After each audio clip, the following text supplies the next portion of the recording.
Hello guys, कैसे हैं आप सभी। आशा करते हैं कि आप सभी बहुत अच्छे होंगे।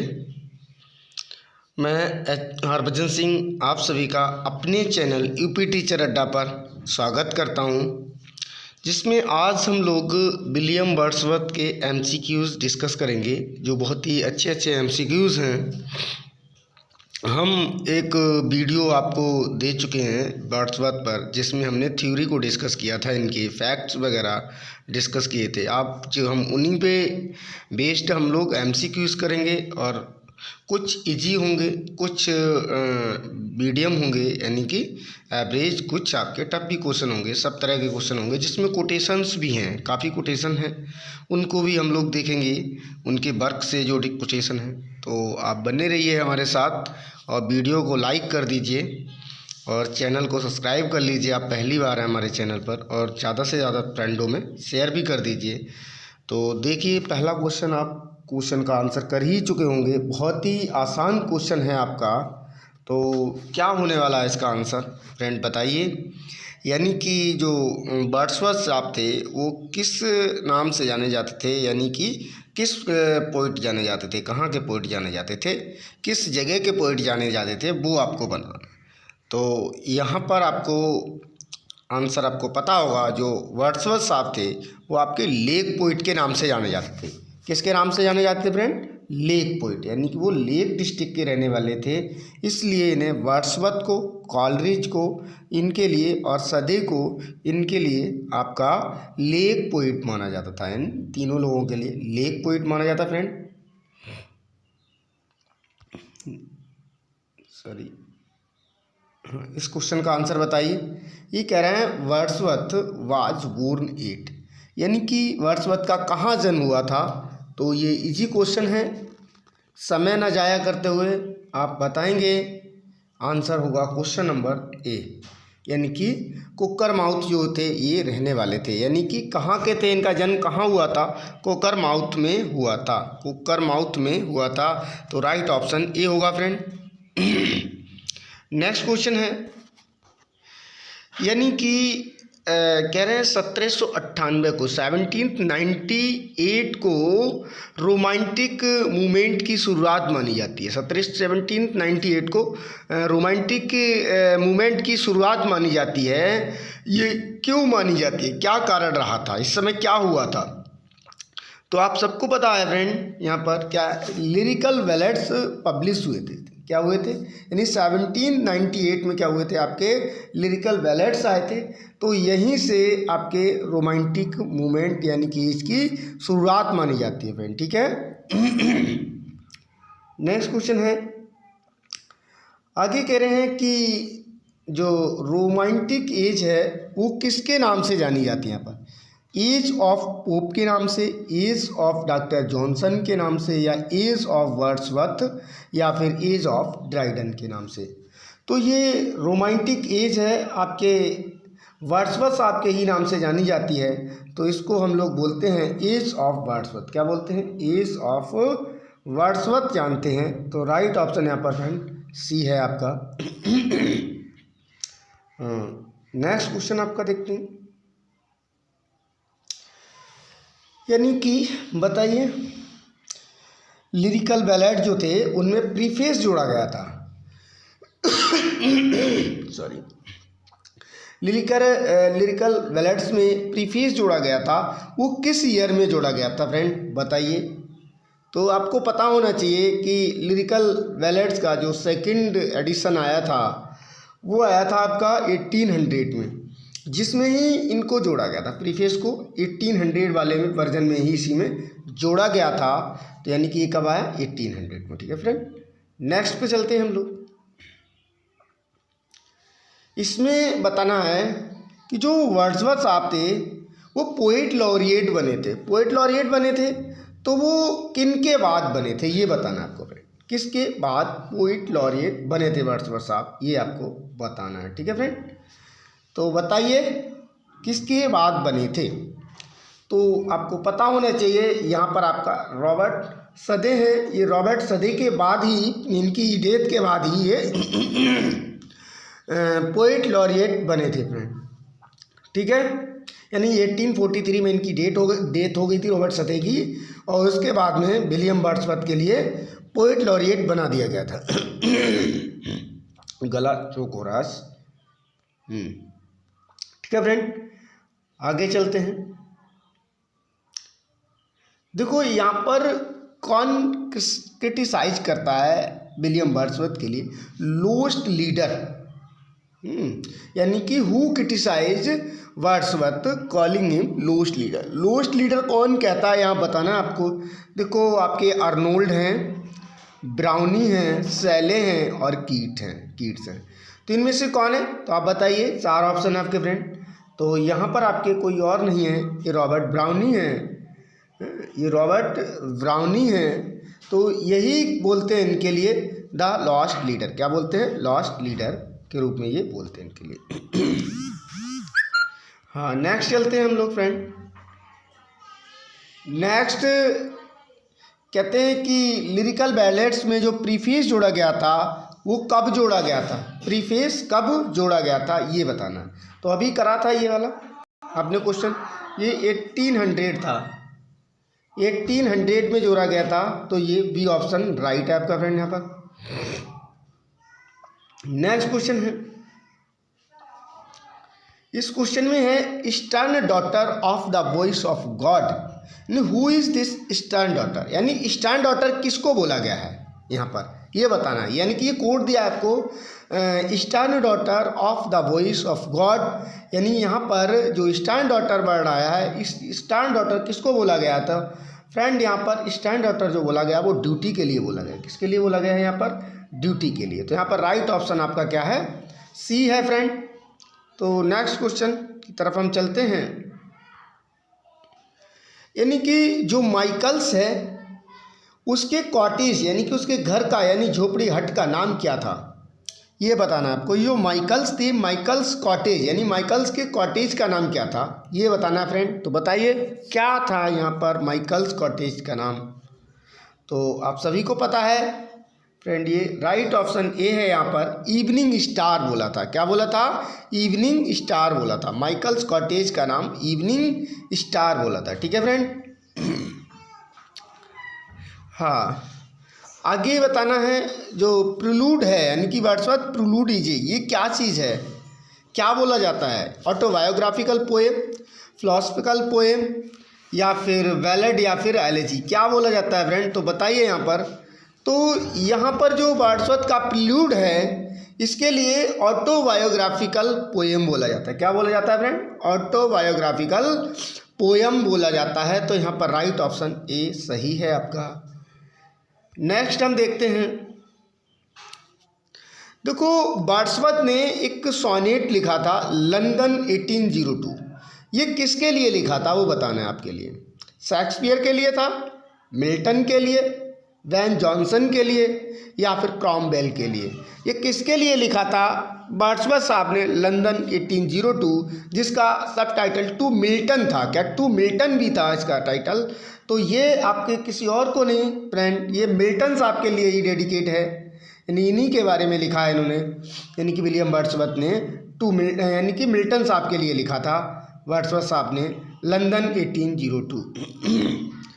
नेक्स्ट क्वेश्चन है आपका, कह रहे हैं whom does Wordsworth refer to in these lines. यानी कि जो ये लाइनें हैं किसके लिए एड्रेस की गई हैं, किसके लिए डेडिकेट की गई हैं। यानी thy soul was like a star and dwelt apart. यानी कि ये जो कोटेशन है ये किसके लिए बोला है इन्होंने, वर्ड्सवर्थ साहब ने बोला है thy soul was like a star and dwelt apart. तो ये आपके कोई और नहीं है फ्रेंड, ये आपके मिल्टन साहब के लिए ही बोला गया है, जॉन मिल्टन के लिए ये बात बोली गई है। यहाँ पर राइट ऑप्शन आपका क्या होने वाला है, वी होने वाला है। नेक्स्ट क्वेश्चन पे चलते हैं हम लोग। नेक्स्ट क्वेश्चन क्या है, the first version of the poem resolution and independence was written under the title.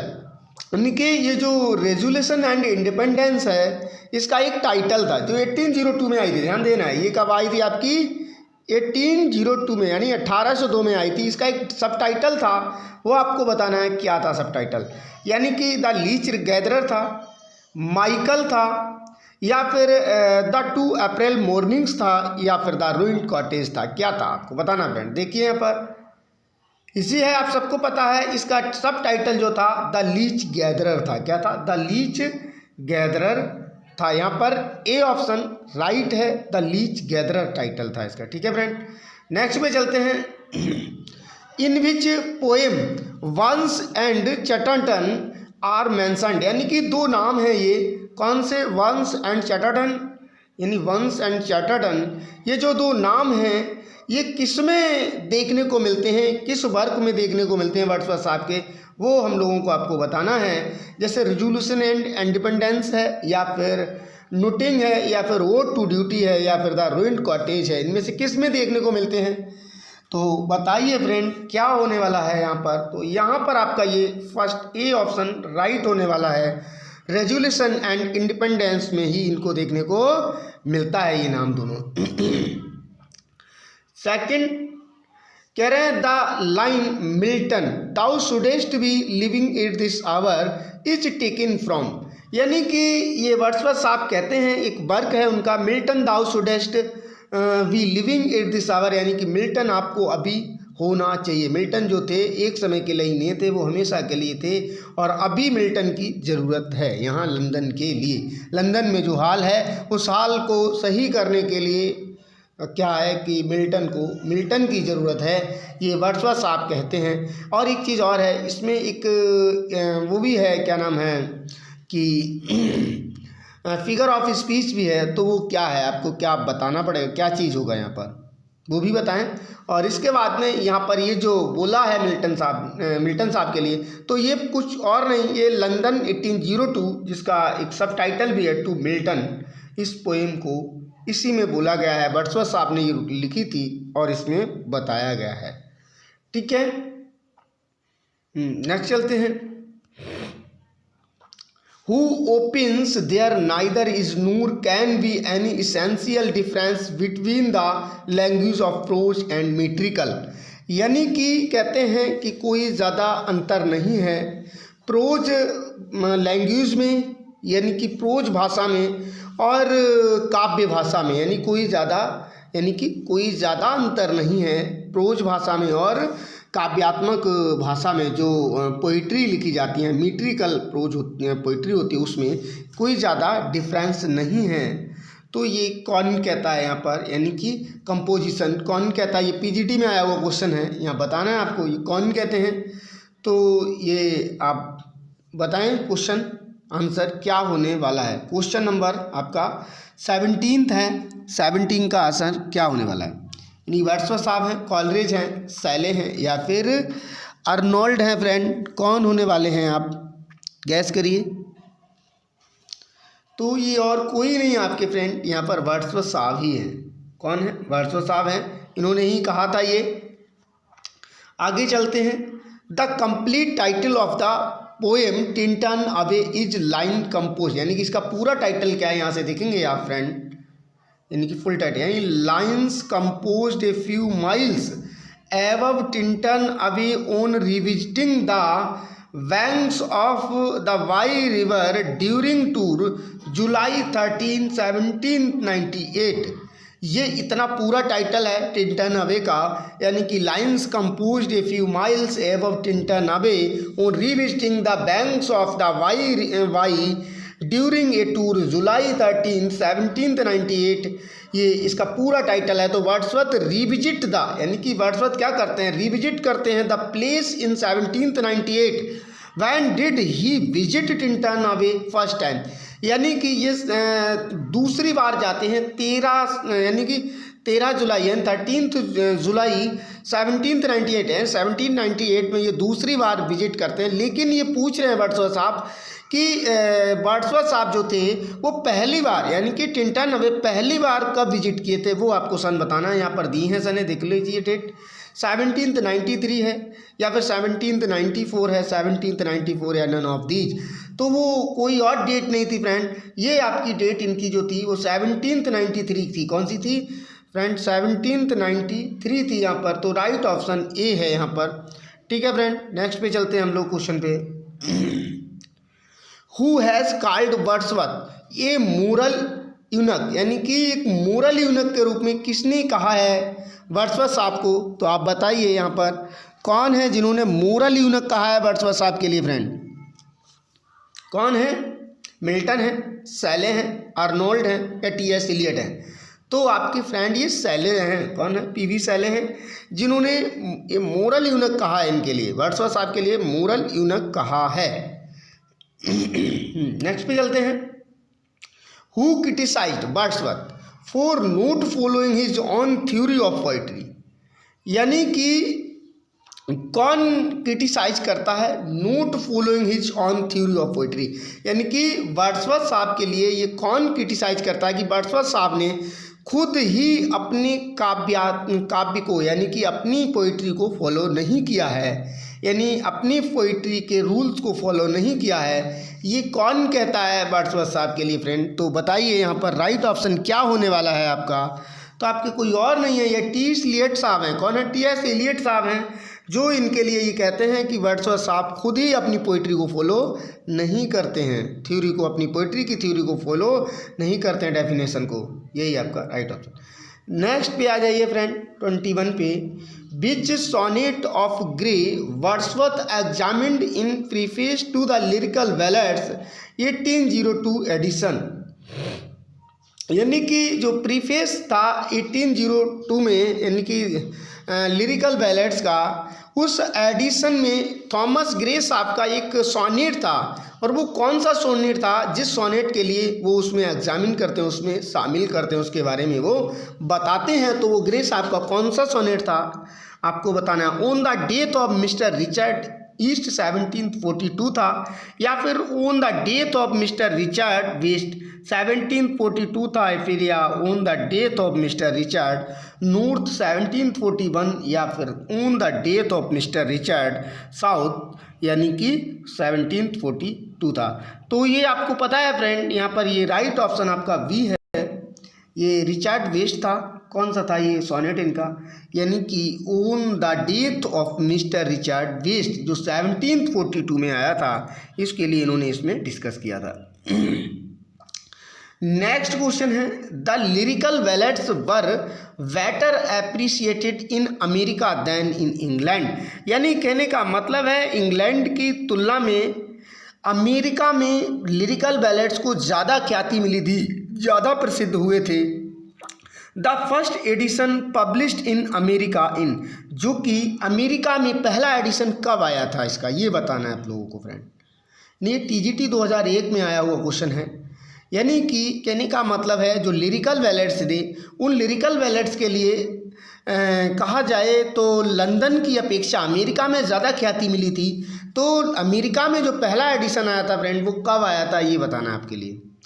तो अमेरिका में जो पहला एडिशन आया था फ्रेंड, वो 1802 में आया था। कब आया था वो? 1802 में आया था। जबकि हमारे यहाँ इंग्लैंड में जो आया था तो वो 1798 में आया था। नेक्स्ट पे चलते हैं क्वेश्चन पे फ्रेंड। ये कह रहे हैं Wordsworth published descriptive sketches and evening walk in, यानी कि वर्ड्सवर्थ साहब ने पब्लिश किया था किसके लिए? Descriptive sketches and evening walk, इनकी 2 पोएम थी, ये पहले वर्क थे इनके।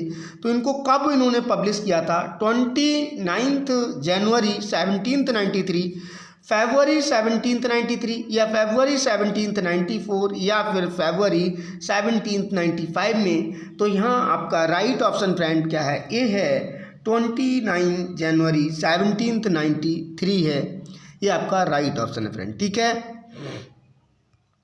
नेक्स्ट क्वेश्चन पे चलते हैं। नेक्स्ट क्वेश्चन है in which language was the solitary girl singing?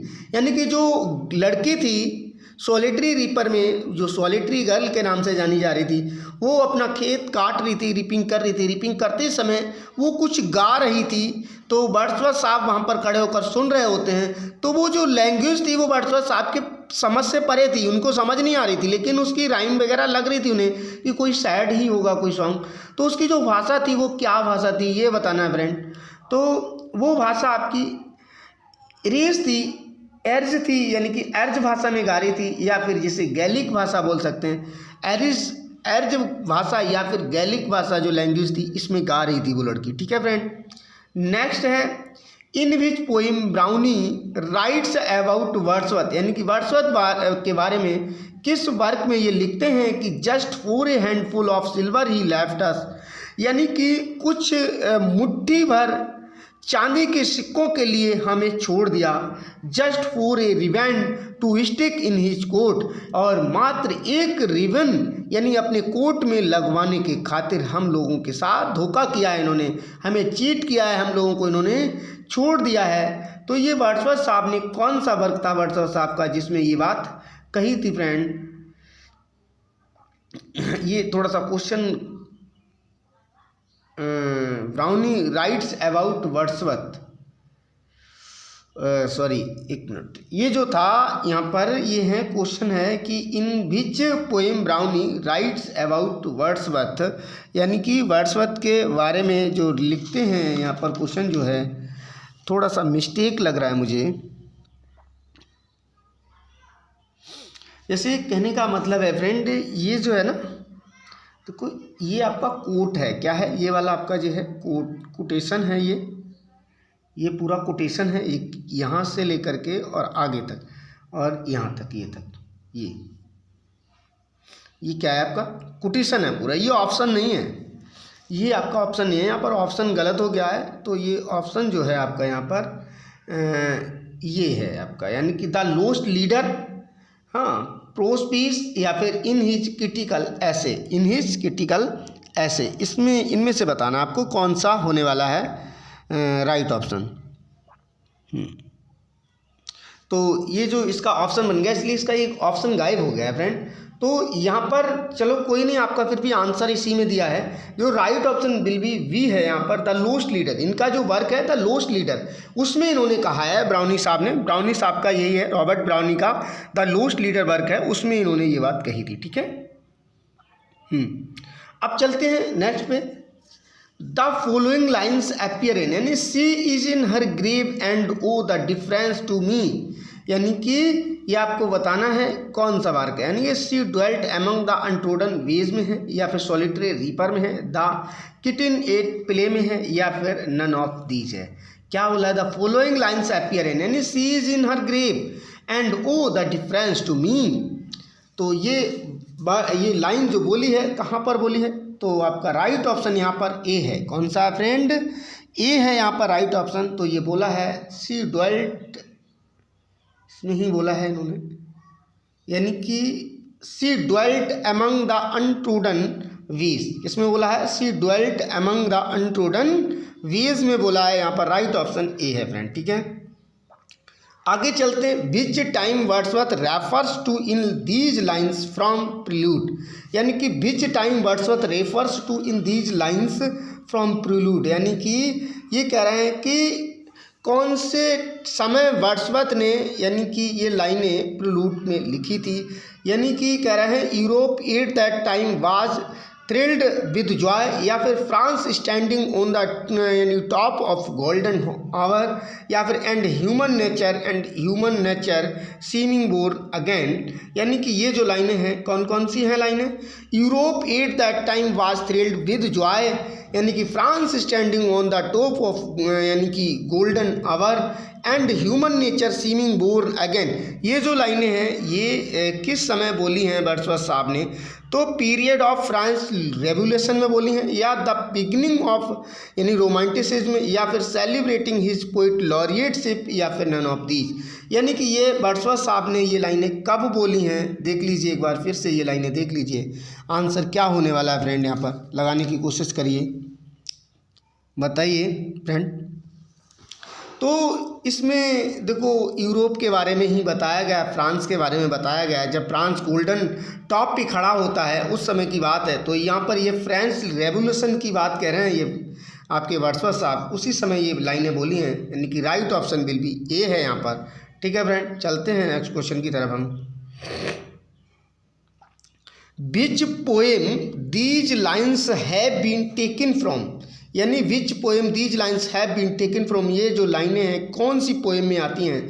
Dai flash upon that inward eye which is bliss of solitude, तो ये बताना आपको ये लाइन कहाँ पर है, यानी कि they flash upon that inward eyes, यानी which is bliss of solitude. तो आपकी ये कोई और नहीं है, डैफोडिल्स में है। कौन सी है? डैफोडिल्स में ये लाइनें आती हैं। यहाँ पर राइट ऑप्शन विल बी ए है आपका फ्रेंड। नेक्स्ट क्वेश्चन पे चलते हैं। आज का लास्ट सेकंड क्वेश्चन है, which poem these lines from a part of, यानी nature never did betray the heart that loved her, ये बताना है। तो यहाँ पर आपके ऑप्शन है फ्रेंड, देख लीजिए। टेंटानावे है, प्रिल्यूड है और डैफोडिल्स है और इसके बाद में रुथ है। तो आप इसमें देखें, बताएं आंसर कौन सा होने वाला है फ्रेंड। यहाँ पर तो देख लीजिए कौन सा ऑप्शन होने वाला है। यहाँ पर nature never did betray that heart, यानी कि द हार्ट दैट लव्ड हर। तो यहाँ पर आपका राइट ऑप्शन विल बी ए होने वाला है। ये टेंटानावे की लाइनें हैं फ्रेंड, यहाँ पर ये टेंटानावे है, तो right option will be A. Next question पे चलते हैं हम लोग। The following lines are taken from, ये जो लाइनें हैं वो कहाँ से लिए हैं, यानी to me that meanest flower that blow can give, यानी thoughts that do often lie too deep for tears, यानी कि ये लाइनें कहाँ से हैं आपको बताना है। देखिए, इमोर्टेलिटी ओड आज का लास्ट क्वेश्चन है फ्रेंड। इमोर्टेलिटी ओड है, टेंटानावे है, माइकल है या फिर स्कूर्न नूट द सोनेट है। तो यहाँ पर कोई और नहीं, राइट ऑप्शन विल बी ए है आपका, यानी कि इमोर्टेलिटी ओड से ली गई हैं ये लाइनें। तो आज के लिए इतना ही फ्रेंड, बने रहिए हमारे साथ और नेक्स्ट वीडियो आएगी जिसमें और भी क्वेश्चन है हमारे। ये लगभग हम डॉक्टर रंजीत सर की बुक के सारे क्वेश्चन आपको करा देंगे, वर्ड्स से जितने भी हैं, और इसके बाद में हम एस के अरोरा के भी कराएंगे। आपको क्वेश्चन बन भाई कराते रहेंगे, बस आप हमारे साथ बने रहिए, प्यार बनाए रहिए, ज़्यादा से ज़्यादा दोस्तों में शेयर कर दीजिए, चैनल को सब्सक्राइब कर लीजिए और बने रहिए। हम अच्छे से अच्छे वीडियो आपके लिए लाते रहेंगे। आज के लिए इतना ही, और चैनल जाते जाते आप वीडियो को लाइक ज़रूर कर दीजिए जाते जाते। आज के लिए इतना ही। जय हिंद, जय भारत।